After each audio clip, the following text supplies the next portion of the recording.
নমস্কার, আমার আপনজনেরা রুদ্রবার্তায় আপনাদের সকলকে স্বাগত জানাই। আমি রুদ্রপ্রসাদ ব্যানার্জি। আরজিকর কাণ্ডে তদন্তের কি এবার নয়া মোড় আসতে চলেছে? দেখতে পারি কি আমরা নতুন কোনো কিছু? তার কারণ হচ্ছে আদালতের নির্দেশে সিবিআই তদন্তে নেমেই স্পেশালাইজড টিমকে উড়িয়ে নিয়ে এসছে এবং সব নিয়ে এই মুহূর্তের রুদ্রবার্তা। আপনারা জানেন এই রাজ্যের এক নারকীয় ঘটনা, যে ঘটনা গোটা দেশকে নাড়িয়ে দিয়েছে। শুধু দেশ কেন বলবো, বিশ্বের সমস্ত লোকের নজর কিন্তু এই রাজ্যে এসে গেছে। তার কারণ হচ্ছে ধর্ষণ কাণ্ড এই রাজ্যে আমরা অনেক দেখেছি, কিন্তু তার মধ্যে সবচেয়ে চরম নিন্দনীয় যেটা ঘটনা সেটা হচ্ছে ডাক্তার, একজন লেডি ডাক্তার তার হসপিটালে রেপড হয়ে যান এবং তাকে মেরে ফেলা হয় এবং ধর্ষণ করে খুন করার পরে ঘটনাটাকে হঠাৎ করে যেন আত্মহত্যা বলে কেউ বা কারা চালানোর চেষ্টা করেন, যেটা অভিযোগ। কারণ সেই নিহত ছাত্রীর মা, বাবা এবং পাড়াপড়শি সবাই বলছে যে সুইসাইড বলে খবর এসেছিল তাদের বাড়িতে, অর্থাৎ সুইসাইড করেছে আপনার মেয়ে। চিন্তা করুন, একটা নৃশংস খুন, ধর্ষণ করে খুন, যেটা বাইরে থেকে দেখে বোঝা যায় সেটাকে এরা আত্মহত্যা বলে চালানোর চেষ্টা করেছিল। তারপরে শুরু হয়েছে আসল ব্যাপার। যখন আরজি করে ছাত্রছাত্রীরা সবাই মিলে বিক্ষোভ দেখাতে শুরু করে, তারা বোঝে যে বিষয়টা কি হয়েছে। তাদের পড়ুয়া, তাদের সাথী, তাদের প্রিয় সাথী তাকে নৃশংসভাবে ধর্ষণ করে খুন করেছে। তখন তারা প্রতিবাদে পেটে পড়ে। তারপর তদন্ত থেকে জানা যায় ধর্ষণ করে খুন হয়েছে এবং ধর্ষণ করে খুনের মামলায় একজনকে গ্রেপ্তার করেছে, সেটা হচ্ছে সঞ্জয় রায়। বিষয়টা ওখান থেকে গড়িয়ে যায় সোজা একদম হাইকোর্ট অব্দি। কারণ বিরোধী দলনেতা এছাড়া আরো অনেকেই এবং আমাদের বাড়ির বোনটির মা, বাবা সবাই মিলে কিন্তু আদালতের দ্বারস্থ হয় এবং আদালতের দ্বারস্থ হতে গতকাল কলকাতা হাইকোর্টের নির্দেশে কিন্তু গোটা তদন্তর বিষয়টা কিন্তু সিবিআই হাতে চলে যায়, অর্থাৎ পুলিশের হাতে তদন্ত থেকে সরিয়ে দেওয়া হয়েছে। এই রাজ্যের মুখ্যমন্ত্রী মমতা ব্যানার্জি তিনি পুলিশের ওপরই ভরসা রেখেছিলেন আরো 7 দিন সময় দিয়ে। তার মনে হচ্ছিল তদন্ত পুলিশই করে ফেলবে, কিন্তু আদতে কি তদন্ত হতো, এটা নিয়ে প্রশ্ন অনেকে তুলেছিলেন। সিবিআই এর নির্দেশ দেওয়ার সঙ্গে সঙ্গে একদম বুঝিয়ে দেওয়া হলো, আর এই রাজ্যের সমস্ত মানুষ বুঝে গেল যে সিবিআই তদন্ত এবার করবে। তার কারণ হচ্ছে সিবিআই দিল্লি থেকে স্পেশালাইজড মেডিকেল এবং ফরেন্সিক টিমকে উড়িয়ে নিয়ে গেলেন এবং তারা আজকে দমদম এয়ারপোর্টে অবতরণ করেছে এবং তারা এসে এই বিষয়ে তদন্ত করবেন এবং এটা একটা কিন্তু চাঞ্চল্যকর খবর এবং ব্রেকিং নিউজ। গতকাল কলকাতা হাইকোর্টের নির্দেশে আরজিকরের মামলা, অর্থাৎ আরজিকর কাণ্ড যেটা ঘটেছে, মানে একজন মহিলা ডাক্তারকে ধর্ষণ করে নৃশংসভাবে খুন করা হয়েছে। এই নৃশংস খুন, নারকীয় খুনের ঘটনাটা, যেটা এই রাজ্য শুধু না গোটা দেশের কাছে একটা অনেক বড় নিন্দনীয় জায়গা, যেখানে সবার নিন্দা হচ্ছে, সবাই নিন্দা করছে। কারণ একজন ডাক্তার যদি নিরাপদ না হন তার হাসপাতালে, তাহলে নিরাপত্তা কোথায় আছে? এই প্রশ্নটা যখন হচ্ছে, যখন ধামাচাপা দেওয়ার চেষ্টা করা হচ্ছে বলে অভিযোগ উঠছে, তখন কিন্তু এই তদন্তটাকে নিয়ে কিন্তু সিবিআই একদম বিন্দুমাত্র সময় নষ্ট করছেন এবং তারা সর্বশক্তি দিয়ে ঝাঁপাচ্ছে। এটা কিন্তু আমরা গতকালই বুঝেছিলাম। আজ আরও পরিষ্কার হয়ে গেল, কারণ সিবিআই তাদের দিল্লি থেকে স্পেশাল টিমকে নিয়ে এলো, যারা কিন্তু এই সমস্ত বিষয়ে প্রচণ্ড এক্সপার্ট। এর মধ্যে আছেন মেডিসিন ডিপার্টমেন্টে বা মেডিকেল ডিপার্টমেন্টের আছেন কিছু, এবং কিছু আছেন ফরেন্সিক ডিপার্টমেন্টে অতি সুদক্ষ অফিসার, যারা কিন্তু এই তদন্তটা দেখবেন। আমরা আশা করতে পারি এই তদন্তের কিন্তু নতুন মোড় আসতে চলেছে। কারণ আমরা জানি যে অভিযোগগুলো বারবার উঠছে যে এখানে একজন ব্যক্তি নয়, একাধিক ব্যক্তি জড়িত আছে।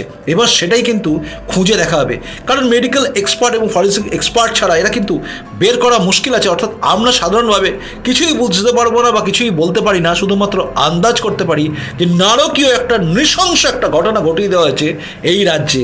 কারণ এই রাজ্যে শিথিলতা রয়েছে সরকারি সমস্ত কিছুতে, অর্থাৎ আইন কানুন যেন এখানে ঢিলে ঢালা, তাই সব কিছু যেন করতে পারে দুর্বৃত্তরা, এটাই কিন্তু অভিযোগ উঠছে। আর এই অভিযোগে যে সারবত্তা আছে কি নেই সেটা কিন্তু এবার প্রমাণ হয়ে যাবে। কারণ এই যে সিবিআই টিম, আশা করা যায় খুব দ্রুততার সঙ্গে এই তদন্ত শেষ করবেন এবং আমরা জানতে পারবো আদতে কি ঘটেছিল সেই রাত্রে, অর্থাৎ ভয়ানক রাত্রে, সেই রাত যে রাতে একজন ডাক্তারবাবু শেষ হয়ে গেল তার সমস্ত কিছু, তার সঙ্গে শেষ হয়ে গেল ভবিষ্যৎ প্রজন্মে যাদেরকে বাঁচাতেন, যাদেরকে ঠিক করতেন, তাদের সবার ভবিষ্যৎ। তাই এদিকে আমাদের নজর থাকবে। তদন্তের নয়া মোড় নিতে চলেছে বলেই আমারও অনুমান হচ্ছে। দেখলেন আপনারা, তারা কিন্তু নেমে গেছেন এবং তারা নেমে এবার এতক্ষণে নিশ্চয়ই কাজ শুরু করে দিয়েছেন, কারণ ঘন্টা 2 হয়ে গেল তারা এসে গেছেন। দিল্লির এই স্পেশাল টিম তারা ইনভেস্টিগেশন করে দেখবেন এবং মেডিকেল টিম, ফরেন্সিক ডিপার্টমেন্ট থেকে আসা লোকেরা তদন্ত করে দেখবে। এরই মধ্যে অভিযোগ উঠছে যে যেখানে ঘটনাটা ঘটেছে তার পাশে একটা রুমকে নাকি ভাঙা হচ্ছে এবং তার ভিডিও খুব ভাইরাল হয়েছে। এই ভিডিওটা কিন্তু খুব ভাইরাল হয়েছে এবং এই ভিডিও তুলে অনেকে অভিযোগ করছে যে কি করে একটা জায়গা যেখানে হয়েছে মানে ক্রাইম স্পট বা ক্রাইম প্লেস যেখানে হয়েছে, ক্রাইম যেখানে হয়েছে, অপরাধ যেখানে হয়েছে, সেই জায়গার পাশে কি করে আবার ভাঙচুর করা হয়, কি করে এইসব কিছু করা হয়? এটা কি কোনো কিছু ভাবে মানে সাক্ষী প্রমাণ বা ফরেন্সিক ডিপার্টমেন্ট যাতে কাজ না করতে পারে তার জন্য কি করা হচ্ছে? এই অভিযোগটা কিন্তু সাধারণ মানুষ তুলেছে। জানি না কেনই বা কি জন্যই বা এখানে এখন হঠাৎ করে আবার শুরু হয়ে গেল কাজ করা। কাজ তো বন্ধ রাখা যেতে পারতো, ধরে নিচ্ছে আগে থেকে কাজ চলছিল, কিন্তু এমন একটা জঘন্যতম অপরাধ যে অপরাধের ফলে গোটা এই রাজ্য শুধু নয়, এই রাজ্যের বাইরে উত্তরপ্রদেশেও ডাক্তাররা প্রতিবাদে নেমেছে। দেখুন একজন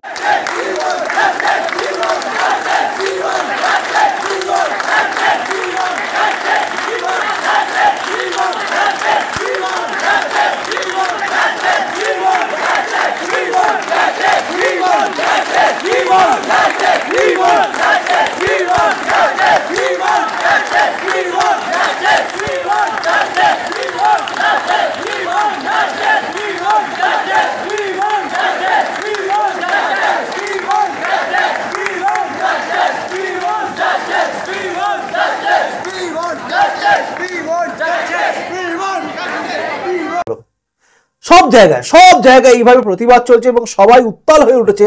কেন একজন মহিলা ডাক্তারকে তার হসপিটালের মধ্যে এই নৃশংসভাবে খুন হতে হলো, ধর্ষণ হতে হলো? অর্থাৎ ধর্ষিতা এবং খুন হয়ে যাওয়া মহিলা ডাক্তারের জন্য কিন্তু আজকে পুরো ডাক্তারের দুনিয়া রাস্তায় নেমেছে, তারা প্রতিবাদ করছে। আর এই প্রতিবাদটা কিন্তু শুধু ডাক্তাররা করলেই হবে না, কারণ একজন ডাক্তার মানে আপনাকে আমাকে বাঁচানোর জন্য যিনি চেষ্টা করেন। ভগবানের পরে আমরা যদি কাউকে মানি তিনি হচ্ছেন ডাক্তার। সে আপনি যাকেই মানুন, যে দেবতাকে মানুন, যাকে খুশি মানুন, কিন্তু তারপরেই আপনি কিন্তু দেখবেন ডাক্তারবাবুকে, কারণ তার হাতেই থাকে আমাদের সবারই প্রিয় মানুষ এবং নিজেদেরও জীবন বাঁচানোর জায়গা। অর্থাৎ মৃত্যুর আগে পর্যন্ত, আগের মুহূর্ত পর্যন্ত, ঈশ্বরের কাছে প্রার্থনা করার আগে পর্যন্ত, মানে ঈশ্বরের হাতেই সব চলে যাবে এইটা ভাবার আগে পর্যন্ত আমরা ভরসা করি যারা তিনি হচ্ছেন ডাক্তার। সেই ডাক্তারকে যারা এরকম নৃশংসভাবে খুন করতে পারে, ধর্ষণ করে খুন করতে পারে, তার বিচার, তার তদন্ত হওয়া উচিত এবং তার যোগ্য শাস্তি হওয়া উচিত। দেখুন এই ঘটনায় এমন এমন অভিযোগ উঠে আসছে, যে সমস্ত মানে তথ্য উঠে আসছে সেটা বলে দিচ্ছে বারবার যে একজন নয়, হয়তো এর চেয়ে বেশি জন ধর্ষণ করেছে। আর এটাই হচ্ছে সবচেয়ে ভয়ঙ্কর ব্যাপার, একজন মহিলা ডাক্তার, তাকে ধর্ষণ করা হলো হাসপাতালের মধ্যে, তার নিজের হাসপাতালে তিনি রাত জেগে কাজ করছেন বলে। আজকে অর্থাৎ 14ই আগস্ট চারিদিকে রাত জাগা মানে রাত জেগে বা রাত্রি পাহারা এই টাইপের আন্দোলন চলবে এবং এটা আমি আমার এলাকা শুনছি এখানেও হচ্ছে, অর্থাৎ সর্বত্র হচ্ছে পশ্চিমবঙ্গ জুড়ে। অন্যান্য রাজ্যেও নিশ্চয়ই হবে, কারণ অন্যান্য রাজ্যেও এই প্রতিবাদের আগুন কিন্তু ছড়িয়ে যাচ্ছে, আর এটা হওয়া স্বাভাবিক।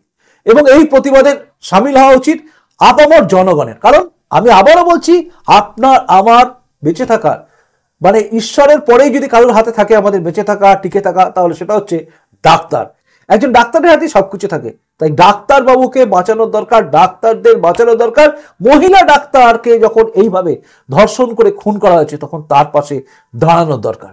তবে আমার অনুরোধ, শুধু এই ডাক্তারবাবুরা বা যারা নামছেন রাস্তায়, আজকে ছাত্র পড়ুয়া যারা সবাই নামছেন, এই নামাটা যেন থেমে না যায়, এই আন্দোলন যেন চলতে থাকে। প্রত্যেকটা মানুষকে জুটতে থাকুন আর আন্দোলনে আওয়াজ আরো তুলুন। একটা কথা আমি আবারও বলছি, বারবার বলি, আজকে রাস্তায় নেমে কালকে ভুলে গেলেন এটা করবেন না।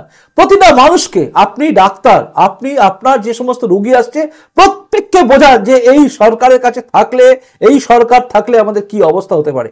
যারা এই ধর্ষণ কাণ্ডটাকে কখন যেন আত্মহত্যা বলে চালানোর চেষ্টা করেছে বলে অভিযোগ হচ্ছে, ভাবুন।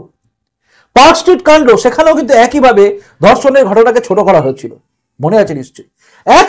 একইভাবে কামদুনি কাণ্ড দেখুন, ধর্ষণ করার পরে যাকে খুন করা হলো নৃশংসভাবে, সেখানে বিচার পেল না। সেভাবে বিচার হলো, ফাঁসি হলো না। কোথায় যেন ফাঁক ফোকর আছে, কোথায় যেন সূত্রগুলো হারিয়ে যায়। এই সব কিছু আপনাকে ভাবতে হবে এবং ভাবাতে হবে আপনার রোগীদের মধ্যে, কারণ আপনারা পারবেন। দেখুন সমাজে যে সমস্ত মানুষদের কাছে সমস্ত মানুষ যায়, তাদের মধ্যে ডাক্তার হচ্ছে অন্যতম। হিন্দু, মুসলিম, শিখ, খ্রিস্টান, বৌদ্ধ এইসবে কিচ্ছু যায় আসে না। ডাক্তারখানার হাসপাতাল হচ্ছে এমন জায়গা যেখানে কিন্তু সবাই মিলেমিশে এক হয়ে যায়। এই যে বলে না সর্বধর্ম সমন্বয়, শুধুমাত্র একটা জায়গায় হয়, আর সেটা হচ্ছে ডাক্তারখানা বা হসপিটাল।